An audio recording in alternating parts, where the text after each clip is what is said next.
Welcome to another episode of the Cheerful Soundman podcast. It's a weekly show for event professionals to hear from other event professionals on the challenges and lessons of producing stellar events with a smile.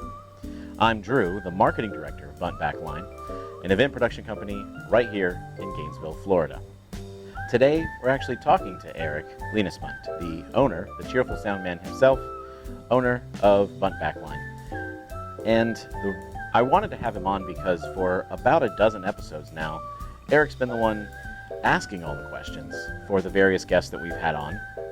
And we thought it would be a good idea to make him be the one answering the questions instead, get a different perspective. And just thought it'd be a great idea. So very excited to dive in. But before we do that, make sure you follow the show on Instagram at The Cheerful Soundman. All right, let's go. Hey, Eric. Hey, Drew. How's it going? Pretty solid. Awesome. Well, thanks for being on your own show. Yeah, in my own office. In your own office. Yeah. Switching chairs. Yeah. A little bit. And we'll just start with the same questions. The idea here, of course, is just to get the answers that you would be answering for all the questions that you've been asking. I probably have answered quite a few of them, There's although a I few. try not to as a host. Yeah, we try. I like try to to keep talk, it down. so it works. Well, yeah, this is your time to shine, bro. There you go. This All is right. it. No pressure. So, first question: what compelled you to get into production? Compelled me to get into production. Well, from a young age, I've always been very into music. I played music as a kid. I wasn't like prodigy or anything like that, but I started in elementary school playing saxophone and upright bass and some other things, and I just always loved music. And then as I went through high school, I also got into theater and other elements of arts and production, mostly live, theatrical productions as well as music, and just always absolutely loved it. I love going to concerts. I love seeing plays. Plays and musicals are some of my favorite things. So from a very early age, I was into that. As I got a little older, got into high school, started playing in punk and indie bands back in the day, late 90s, early 2000s, and really enjoyed that. And actually, I, at the same time, was starting into college, kind of trying to find my way, figure out what I wanted to do. Started going to school for theater, at the same time playing in bands. So I kind of always had those two elements juxtaposing, if you will. And I really, honestly, I started by, I bought, for the band I was in, I had a van, first of all. So I was very popular in the band circuit because I had a van, and I also owned like a drum kit, even though I wasn't a really good drummer or anything. But I mostly played bass and guitar. So I owned most of the gear. I bought a van at some point so I could transport most of the gear. And then at some point, I started going to what we called at the time Ghetto Music in St. Augustine, and which was a pawn shop that would, they had a Busch Light machine in the back. So it was actually a vending machine that had been converted. Instead of sodas, they sold Busch Lights. They also allowed us as like 19-year-old kids to buy $1 Busch Lights out of the Busch Light machine and hang out at Ghetto Music. And eventually they actually financed, it was the first equipment I ever financed. They financed me a terrible Shure Vocalmaster PA. By finance, I mean I showed up every week with like $20 so that the scary guy behind the counter wouldn't come find me with a buck knife or whatever. And every week I'd come and pay him a little bit of money until it was paid off. And we use that for our band and our practice and those type of things. And, I joke about it, but that was one of the epiphanies along the way of like, hey, this is an interesting thing I could do, was as I was in my bands, I started getting paid an extra like $30 to $50 to bring my very terrible PA in my van and let all the bands use it. So that was my first foray. I was probably 19 years old, if that. May not have even been a legal adult yet. And that was my first foray into PA rental early on. Cool. And talk about how when did that go from, okay, so you're the guy with the PA doing, for these shows that you're obviously also playing in. Yeah. Right? Mm-hmm. So when did that go, at what point were you like, I think this is going to be my thing now? Oh, it was probably a full decade between that. So I joke about that, but I'm also serious about it. Like, it was kind of a moment of like, oh, this is this is a cool thing I could do, make a little extra side money. I will also say, I said this in a previous podcast we did, but from the time I was in middle school, I was always like thinking of little, it was never like a way to make money, but it was a way, I had always had schemes and different things to be able to pay for the stuff I wanted. I would create little mini businesses to be able to get the stuff at no cost. So in middle school, that was blow pops and bubble gum, and I would buy the stuff at Sam's Club or Walmart when I go on the weekend with my mom, and I'd buy it with my money, and then I'd sell it on the bus for a quarter or 50 cents per piece of candy or gum, and I was making like 20 bucks a day some days, like on the back of the school bus as a 7th grade student. Fortunately, that never really graduated into like drug dealing or anything. Although I dabbled a little in high school with some of that, but fortunately, again, didn't really go down that road and stayed mostly positive with it. But kind of always had that like, hey, if I want to do this or I want this thing, then let me find a way to have it by itself. And so fast forward several years, I was actually then out of college and working my first real job, if you will, at the Performing Arts Center, the Phillips Center for Performing Arts in Gainesville here. And at the time, I was also newly married to my wife, Harmony, who I'm thankfully still married to, despite many efforts on my part to not be, through actions, not through desires. But anyway, so after after being married and we had bought our first house, and I had this bad habit of bringing home equipment from Craigslist at the time, or there was a Gainesville Bands forum back in the day. It was like the old, internet 1.0 forums, right? And I'd go on the classifieds, and I would buy all sorts of terrible used equipment. I had some nice gear, but it was mostly like, oh, here's this cool PV amplifier from 1978. I want to do this with it. And I had all these ideas. So it was kind of at the same time I was working at the Phillips Center. I was starting to actually like move up the ranks a little bit. I learned a ton there about kind of all aspects of production. But I also started being the one to actually order some rentals and different things from other production companies. So I was starting to see these invoices and be privy to kind of that idea that I had back when I was a teenager of like, oh, I can make $50 renting my PA for this show. And then I'm looking at real numbers, hundreds and thousands of dollars for supplemental equipment for concerts that we're putting on. And it was at that time kind of meeting together with my wife wanting me to get stuff out of our living room that I was bringing home consistently, me going, wait, hold on. I don't have to spend my money that I earn in my paycheck. Maybe I can make this stuff work for itself. Maybe I can get a little storage unit or put it in the garage, have it create a little extra income. Yeah. Basically support my weird, Craigslist habit. And so I did just that. And it was actually about the same time I was doing that, I actually decided to go back to school for education. And so I actually was phasing out of working at the Phillips Center, which allowed me to then have them as a client. So I actually pitched to them before I left, said, hey, let me save you guys some money on some things. I've got a drum set, a bass rig, a twin reverb. I'll buy a couple keyboards. Let me serve you guys locally here rather than you bring someone in from Orlando or Jacksonville. So kind of a win-win. Help me, I'll get my business off the ground a little bit. You guys get, cheaper gear and good service, right? So kind of all this was happening at the same time. Fast forward several years of doing that. I did get a job teaching. I taught kindergarten for a little bit. Wow. I don't know if you knew that. Did not.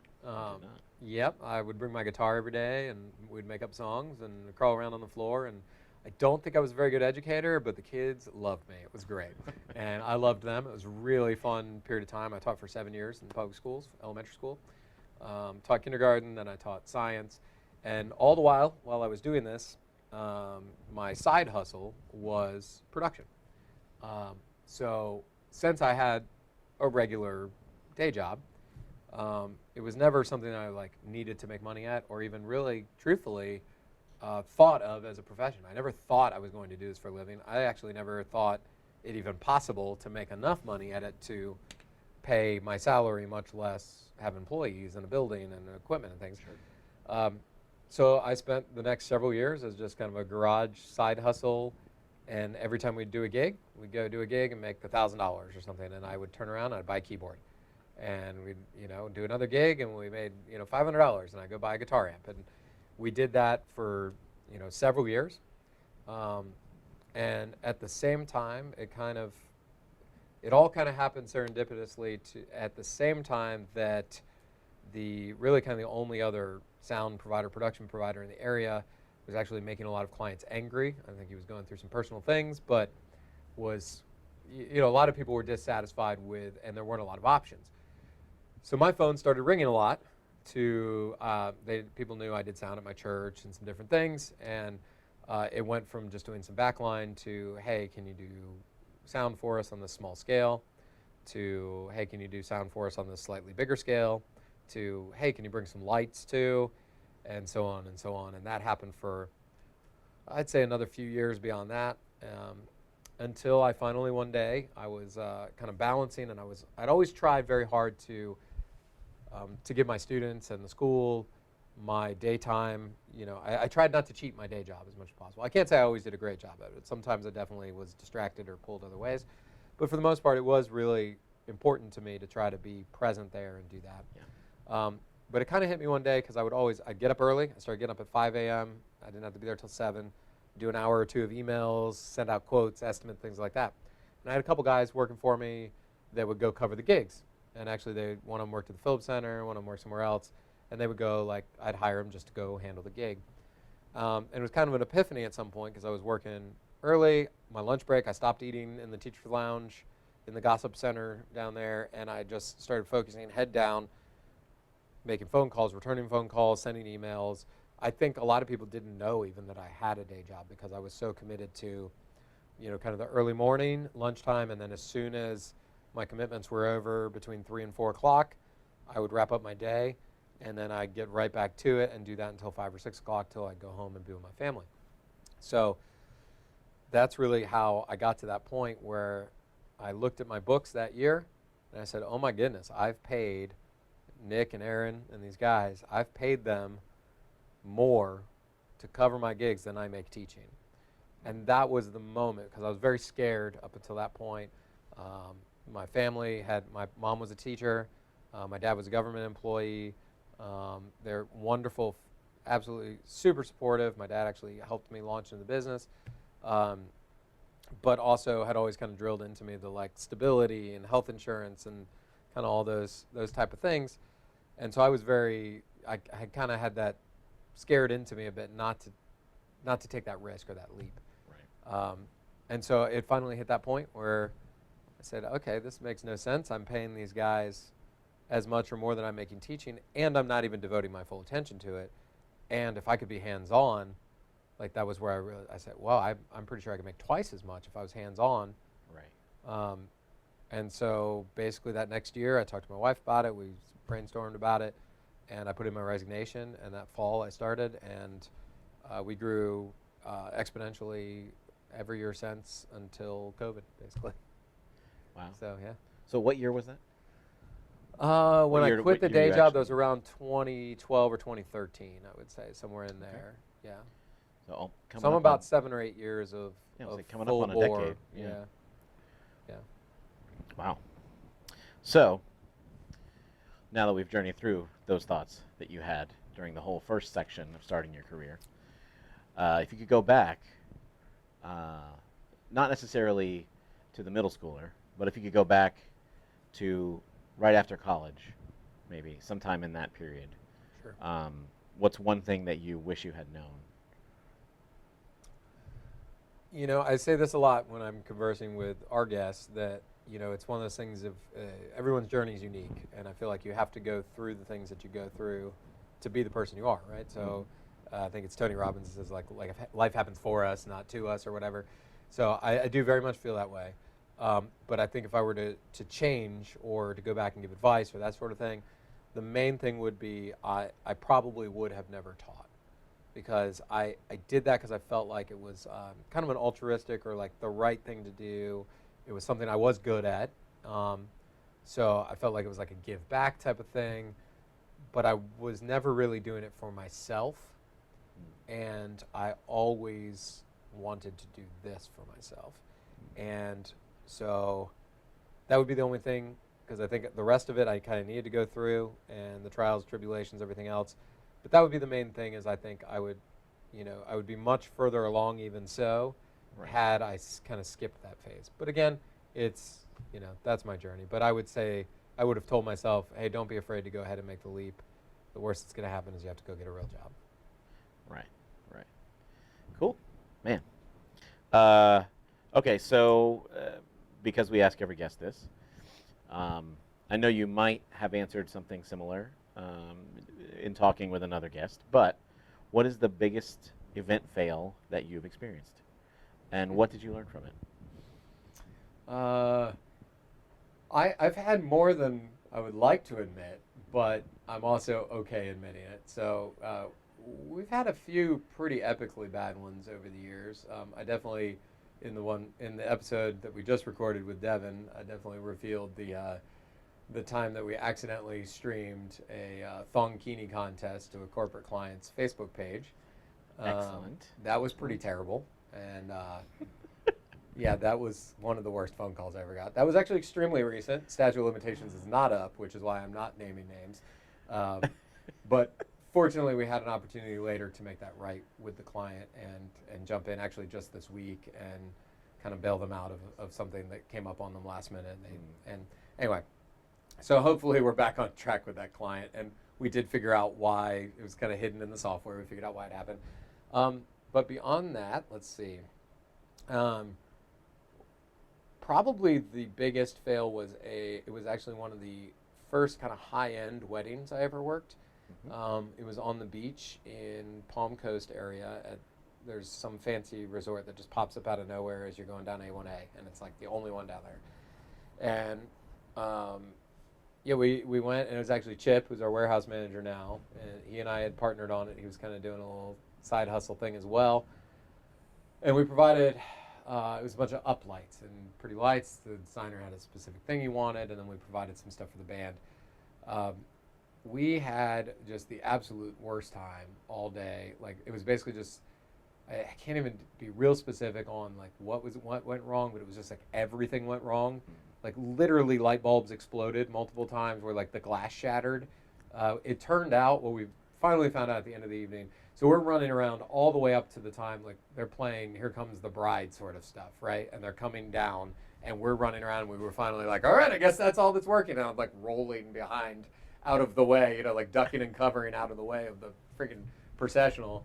And it turned out we had the generator supplied, and this was early in my knowledge set before I knew as much about electrical, but they had it set to 3-phase, and all our stuff was on single phase.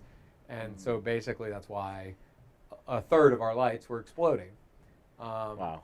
And yeah, it was pretty terrible. We almost burned the band's gear up. It was like just all of it. I didn't know enough, again, about supplying power at that time.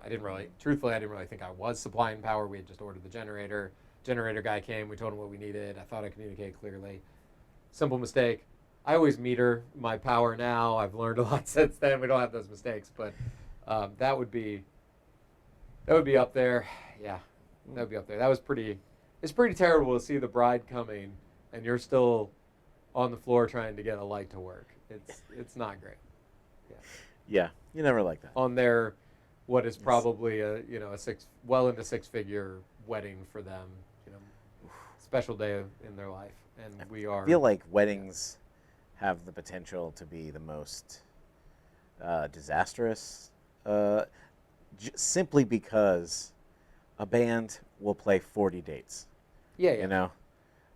Or if you're at a venue, the venue will have hundreds of events throughout the year. Typically, people only get married 1 to 3 times. Yeah, so. Right. It's very rare. Rare enough that it all of a sudden, what is a relatively traditional day for you, getting the gear, unloading, setting up, running the thing, but to them it's literally the most important day of their life. We had another one, a corporate client that we were doing video and audio capture for, and all of the cards that we had captured the audio on got corrupted. Like literally, like 6 cards worth of audio got corrupted. So then we had to go back, and again, like the whole purpose of us being there was to capture audio and video. And fortunately, we had a shotgun mic on the video. And so it took a whole bunch of cleanup, and that was terrible. So that was another terrible one. That was, kind of what I would qualify as equipment malfunction. But again, we learned then to run 2 SD card, capture devices, so that if you have one mess up. What else? I got a laundry list. Maybe I shouldn't go into this. Yeah. This is very self-incriminating. But that actually happened to my wedding. yeah. We got a video, which was really great, and it was done for free by a guy who's still a dear friend. But they did these long interviews with us beforehand, with me and with my wife, the day before the ceremony, where they asked us questions, gave us a chance to speak to our future spouse and all this stuff, and it was very heartfelt and touching. And then afterwards, it was hey, so. None of that audio. We don't have any of that audio. Such a bummer. It he is was the worst feeling ever when you have to go let somebody down like that. It really is, because and I had he's a really good friend, and and even if it was a professional, it's he was filming he did the entire film project for free. Yeah. So I can't really be mad at the guy. Yeah, give me my money. Yeah, back. It's you can have every penny of it. And we still got a great video out and everything, but it was very I don't even remember what I said. I don't remember any of that, but it happened, and I don't have any record of it. But it's a pretty awful feeling to screw somebody's event up. But I also think it's better not to try to sugarcoat it or lie about it. And same with even the recent corporate client thing. I don't mean to make light of it or joke about it, because it was truly.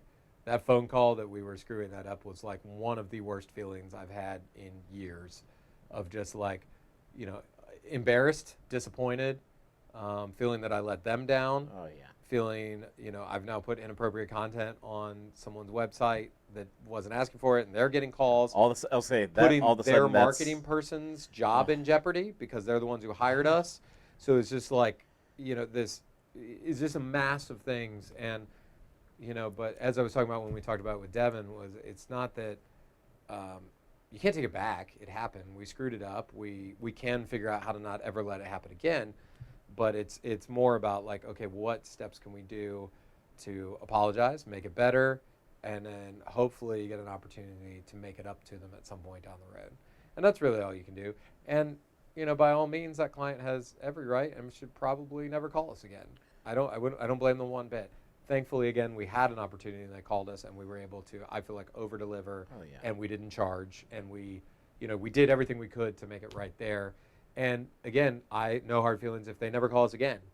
We bailed them out this time, but I don't expect, that doesn't really make up for it. So it's that whole, you're only as good as your last at bat. And so many of the positive reviews on a company are not even just hey, this was amazing, this was great, highly endorse. Yeah. It's, hey, so they screwed up, but then they handled it so well. Yeah. They owned up to it. They fixed it. They made it right. They did. We've had, if you didn't know, a pandemic over the last 18 months or so. Believe it or not. I hadn't heard. COVID, I think. Yeah. The 18, something like that. Yes. Yeah. So, what with the pandemic and all? Yeah. I know you mentioned that business was growing exponentially through 2019, but how has the last year or so been? Obviously, COVID hit all businesses hard, and I know that we weren't immune to that, but just I guess more in the last year or so. So fall, from fall, and how we've progressed from there. Yeah. We were on pace for, going into COVID for a record month that would equal actually a normal quarter, going into that April, May. So it was a rather large hit. We had several large Easter events, including a nice arena one for Greenhouse, their Easter at the O-Dome. And these are bigger events. March and April are traditionally two of our busiest months anyway, especially here in Florida. Those are the nicest time of year. March, April, October, November. Yep. And a lot of years we will make as much revenue in those little 2-month chunks as we do the rest of the year combined. And we were on pace. So the other aspect to that is we were in heavy growth mode because we also then had the business, the contracts lined up for heavy growth mode. So we were gearing up for those things. So we were buying gear, we were moving things around, we were hiring people, we were doing all these things to service this large quantity of business that was lined up over the next few months. And so that rug got pulled pretty hard. So we had, it was March 12th, I believe, 2020. Thursday, I had just gotten back from, that's another crazy story for another day, but I had just basically escaped South America with the band I was working with overnight, in the cover of night, after almost getting in a fight and getting in jail in Suriname. So that's, again, another story. Don't want to derail it too much, story. But sounds like a bonus episode. yeah, the life of a production or a audio engineer, production manager with a Caribbean band. So anyway, got back into the country. I had been seeing in the gym at the resort where we were staying in Suriname. We were there for about a week. I'd been seeing CNN was just like constantly covering it. I'm like, oh my gosh, this is just fear mongering, blah blah blah. Nonstop. The numbers posted all the time. China closing, various borders closing, some things happening. Still not really like tuned into like this is about to be a thing or anything like that. I'm like, oh, what is going on?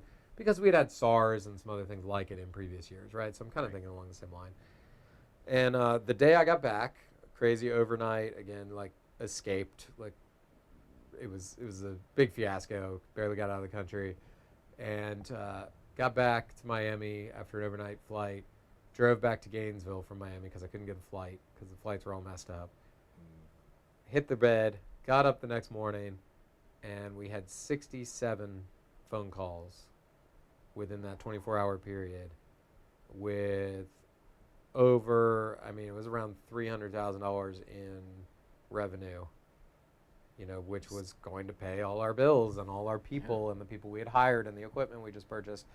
And it all canceled quite literally in one day. We got to the point where about halfway through the day we were answering the phone like, yep, we know it's canceled. And like we didn't have to talk to people anymore. It's like, yep, we're canceling your event. You're canceling. So obviously that was the case for a lot of events companies as well as other, non-essential businesses, restaurants, a lot of industries and businesses felt the pain there. So, we went into triage mode and I immediately had some conversations with some people of like, hey, I don't think you're going to have a job Monday. I'm really sorry. I really want you to go get your unemployment, those type of conversations, which was one of the worst conversations you can ever have. Immediately went into cost cutting. I called my couple of equipment financing things that I have for equipment. Said, hey, I'm going to need a deferment for a few months. So will you give me anything? And they were all doing deferments because their phones were ringing off the hook too of like, we're going to be able to pay our bills. And so anyway, we went into a lot of those type of things. Fortunately, we had a couple of really amazing clients through COVID. First Baptist of Ocala called us very early on, and they were one of the first churches in the country to do a drive-in church. And so we actually, it was maybe a week after everything, that really big shutdown, the slow the spread, 3 weeks to slow the spread or whatever it was supposed to be that turned into 6 months. We put our mobile stage, LED walls and stuff, and we didn't have anything else going on. Everything else had canceled. So we actually pushed it all into their lobby each week. And we did, I think it was 6 or 8 weeks straight of very, large scale drive-in church in their, like, on the steps of their historic Baptist church, which was really cool. It was a cool look. Wow. And they were really cutting edge. And I've told Don, their tech director, multiple times that I am forever grateful for them giving us that opportunity, trusting us with their business. And, they really saved jobs through that time period. Shortly thereafter, the Caribbean band that I was working with, Latitude 28, they they launched a drive-in tour as well. They were kind of also early in that phase, and that was a fairly large scale. We took it all over the country. I think we did, it was 10 or 12 dates before the funding kind of ran out on that, and we were doing 300-ish cars per stop. We went to Chicago, all over Florida, Southeast. Last one was in Dallas, Texas. And That was a really good run. So that stuff, I'll try to be more to the point, but that stuff really got us through that initial crazy everything's canceled phase, as well as our good friends at the Riley Arts Center did a very nice, they did 3 shows a week streaming series, which also some of their donors helped pay for. That it wasn't much, but it paid a couple of our guys, and it paid the musicians who also lost all their work. Yeah. And they had a series 3 days a week. I think we ended up doing, gosh, it was a good like 30 or 40 shows through that first 6 weeks of pandemic. So we were so blessed that we had those kind of cornerstone rock clients that kept us in business. And then later in the fall, things started kind of inching back, but it still wasn't normal by any means. We also do installs, so that kind of, there were several churches as well as schools that took the downtime to actually, so your established churches mostly, like, your Methodist churches, your Baptist church, they aren't going anywhere because of 6 months of pandemic, right? These are established churches that have been here forever. Several of them took it as an opportunity to go ahead and do some of the upgrades while the building was empty and things that they had been putting off for a while. So again, those folks helped us really weather the storm. And then somewhere around the beginning of this year and of 21, we started to see what we felt was, and I would say maybe March or April of 21, we started to feel what a ramp back up into normalcy, I guess I would say. Yeah. Still not normal, still not back to where it was, maybe 80% of where we were in our peak, where we were growing. But mostly bullish, positive indicators moving forward. How have you seen the last month or so with stuff kind of... Yeah, with the Delta stuff and all stuff kind of ticking in the wrong direction. Yeah. Has that been something that's been significant so far, or not really? I mean, we've lost 3 significant events out of it, like rather large, like collectively a month's worth of payroll for our 20 people on staff, have canceled. So those were decent size hits. Those are very disappointing to lose those events. I know I'm also, heartbroken for those events because those are all 3 of those events are ones that we've done. We did 2017, 2018, 2019. We've done them over and over again. They missed 2020 for their event, and this was their comeback event, and one of them being the Ronald McDonald House, which we love working with for their annual fundraiser. And they had to go. Ended up doing virtual again instead of in person due to the Delta variant coming back. So, again, a lot of our things have not recanceled. I'm not as worried as I was before. I feel more resilient in general that we'll be able to make it. But it is concerning. It's definitely going the wrong direction. Right. A lot of people are being hospitalized and different things, which I feel for those folks. So I don't have a great answer for you. It's again, it is concerning. That's an it's going in the wrong kind of direction. thing. Yeah. Ask me tomorrow. I'll be like, everything's great, and then the next day, 4 more things cancel, and we go. So it's very hard to tell. Right. I will say one thing that I learned through the pandemic is, that all of us, I think, are more resilient than we give ourselves credit for.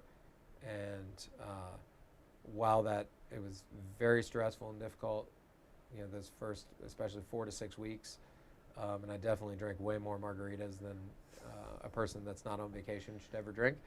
While all that was happening, I now feel like, even with the ebbs and flows, even with another like fairly serious thing, I feel like I'm more equipped to handle major things in business. Yeah. I think that's probably true for a lot of, hopefully a lot of people that had to be resilient, and now you realize I can do this. Yeah. Nobody wants a challenge like that again. Gosh. Never again, please. Never again. But you don't have that same fear of, I lost my job in the middle of the pandemic. Yeah. And I thought, this is terrible. This is gonna, disrupt. This is gonna be awful for us. Yeah. And it wasn't easy, but now I'm here, and I don't feel, the same way, even about obviously about a pandemic and about losing a job. So. Yeah. Let's see. The unknown is very scary, and now it's one more thing that we know, unfortunately. We don't want to know it, but now we know, Right. like, okay, you know.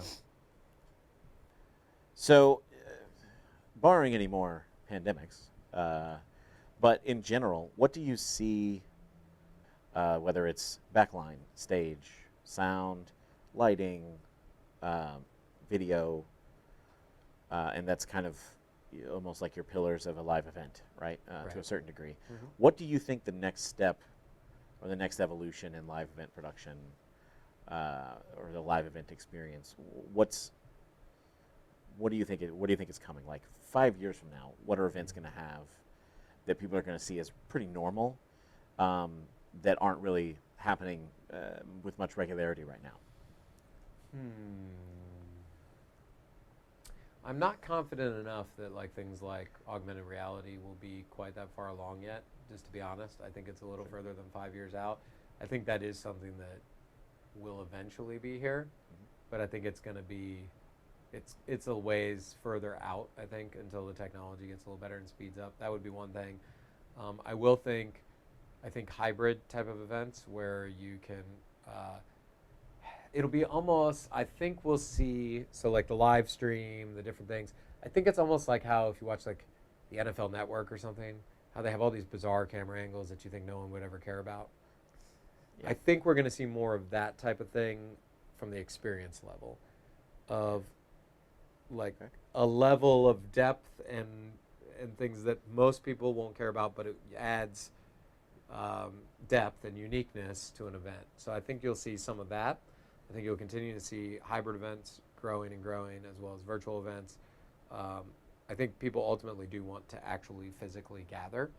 Um, but I think I don't think that's going away in the same way that, Zoom meetings aren't going anywhere. We're going to continue to do those a lot of times because it's more convenient. So I think we'll see more of that. Those would be some of the main things. If you would have asked me this even a year ago, I would have said much more video, like as far as video walls and video heavy things. But I'm actually now seeing a trend the opposite direction for a lot of concerts. Everything went so crazy egregious with video walls that we're kind of ebbing back the other way as far as like more scenic and minimal and things like that. Um, the other thing that we're playing with, actually, personally, we're not quite there yet, but is I think you'll see a lot more on the video topic with projection mapping and kind of making objects themselves become video surfaces and things like that. The way experiential art places like Meow Wolf and places like that Sure. too. I think you're going to see more of that stuff incorporated into actual stage designs, as well as um, the overall, like, especially festivals and things like that. So the actual art experience. I think the days of just a fairly straightforward concert they'll still be here. Like, I think that format's going to work pretty much forever. Yeah. But I think you're going to see more and more events that have several other layers and elements of experience, because we're so easily bored and not everybody just wants to stand there and sing their 3 favorite songs by the artist and watch them play the other 10 songs they don't care about. Yeah. So I think we're going to see that more and more. So, you're a business owner. What are 2 pieces of advice that you would give business owners today that want to grow their business well? They want to grow their business well. Technically, grow their business well and wisely. Okay. One would be always keep some cash. That would be a very big one, actually. So I've always bootstrapped. I've borrowed very little money along the way. It's as we've gotten bigger, I've had to. It's a lot easier to not borrow money and buy $1,000, QSC K12 speaker than it is to buy $100,000 worth of LED wall. Like, that's a lot. Takes a lot longer to pay them. Catch that. But that would be one thing: is pay in cash for as much as you can. Regardless of the business. I think that's extremely good advice for any business. I'm in the process of starting a food truck, as you know, as another business, and I wouldn't do that if we had to outlay the whole price of the truck. We got a used truck that one of our partners owns, and anyway, there's we're doing it all cash, even though we have access to capital. I could go to a bank and get Right. as much money as I needed for it with my credit history and my other businesses and collateral and everything else. But I'm still using that model even for that, because then you can't, it's much harder to get stuck if you're in cash. Sure. You know, I would say that would be one big piece of advice. Phrase the question again for me, though. Just 2 pieces of advice for business owners that want to grow their business well and wisely. Yeah. So do it as much in cash as you can, as definitely a big one. And then, you know, I would also say don't be afraid to try and fail things as you grow your business. Don't be afraid of failure. Just again, going back to the cash thing, just make sure your failures don't put you out of business is the main thing. So be prepared to try and fail. We just did a festival this weekend that we promoted. Definitely lost money. I don't have a ton of extra money to lose, but the amount of learning that we did through, it wasn't a failure. It was a success. It went very well. We didn't have as many people as we needed, which is why, you know, we lost money on it. Right. But the amount of things that we learned, micro failures that we'll be able to grow upon and do better on next time. So I would say focus on, embrace micro failures and figure out how to not let them put you out of business, not dwell on them, because you're going to screw up a lot. You're going to make a lot of mistakes. You're going to do a lot of dumb things. You're going to waste a lot of money.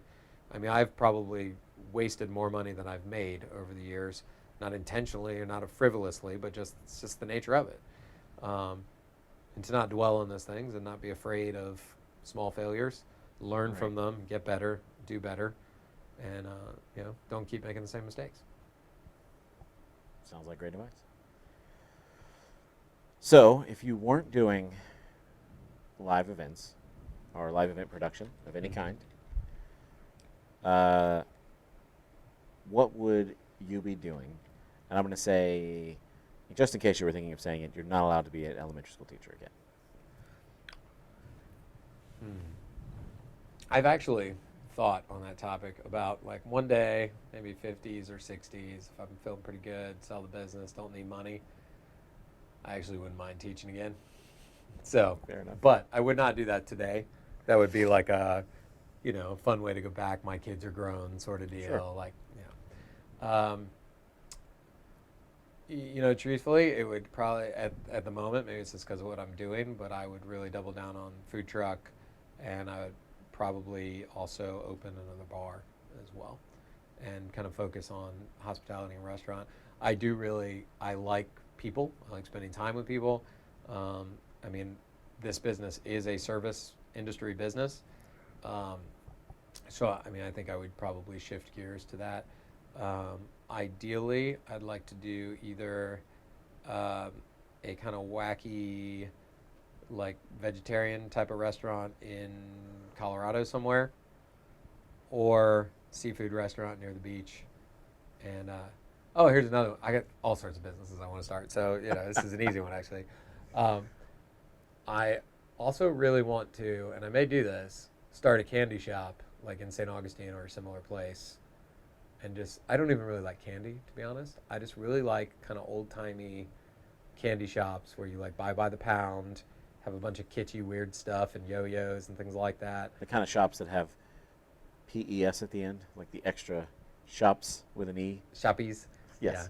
Yeah. I could see myself doing something like that and just, like, focusing on finding, like, the weirdest, you know, little airplanes you put together and throw, and, like, just wacky stuff that kids like. I think I would really enjoy that. Nice. A Willy Wonka vibe. Okay. Yeah, very much. Without the weird, creepy stuff. But see, I only say that, like, if I wasn't doing this, because to do that, I feel like there's zero money in that, so that would have to be something where, like, I sell this business or cash out, and, like, I don't need to make money. I'm just gonna go big Willy Wonka. It's gonna be fun. So Nice. yeah. Awesome. What is a band or a podcast that you love that more people should know about? Besides, of course, the Cheerful Soundman.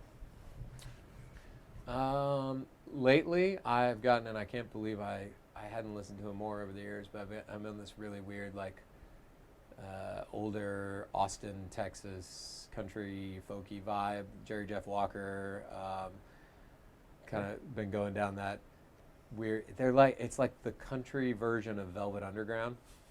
It's amazing. It's just like All right. really raw, not outlaw country, but very Texas country. I've never been super into country in my life, but that's been an interesting like little journey. So I would recommend that. What's his name that just died recently? Prine. That type of stuff. Yep. So, and podcast wise, I really like. I do listen probably more to podcasts than music these days. I really like self-development, motivational stuff. I've been really into Dean Graziosi. He's on a bunch of Tony Robbins. He's partners with Tony Robbins on a bunch of stuff. He's a little more like energetic, rah-rah type, but a lot of his content's really good. I like it. It's all actually super simple. It's nothing that like you don't know, but it's just kind of like framed nicely and timely. And for me, like a lot of my drives are like 15 or 20 minutes, and his podcasts are all like 10 to 15 minutes. Nice. So it's kind of that perfect like get me in the right mindset and frame of mind for for my day. Cool. Awesome. Well, where can people follow or connect with you online? The Cheerful Soundman on Instagram. Also Bunt Backline on Instagram. We are on Facebook as Bunt Backline Event Services. Those would be the best ways. I don't really interact much on the personal level on those, but I do interact very much on the professional websites. We do have a LinkedIn presence under Bunt Backline as well. And I don't know, what else? You're the marketing guy. You know where we are. That's why I found the question sort of humorous. Yeah. But I mean, that's mostly it. I think that very soon the Cheerful Soundman will have a Facebook page as well, where you can follow specifically the podcast. And we want to start a kind of blog site, have a separate site as well. Sure. So lots of things coming. I think lots of changes coming. Maybe some name changes coming. Also a great time to follow at Tasty Freedom Fries on Instagram. Tasty Freedom Fries. If you enjoy fries and or food trucks. Yeah. So. Yeah, absolutely. Cool. Well, dude, cool. Thanks for switching chairs and answering some questions. I think there's a whole lot of stuff that people can learn. Well, thanks for having me on my own podcast. Exactly. That was great. Thanks for tuning in to another episode of the Cheerful Soundman podcast. If you like the show, it would be awesome if you could subscribe and leave a review on Apple or Spotify podcasts. That would make our day. And follow us on Instagram or Facebook at The Cheerful Soundman. Either way, thank you for tuning in. And we really hope you enjoyed it, and hopefully you got a little something out of it too. Can't wait until we share the next episode, which will drop next week, so stay tuned, and until then, don't suck and don't be a jerk.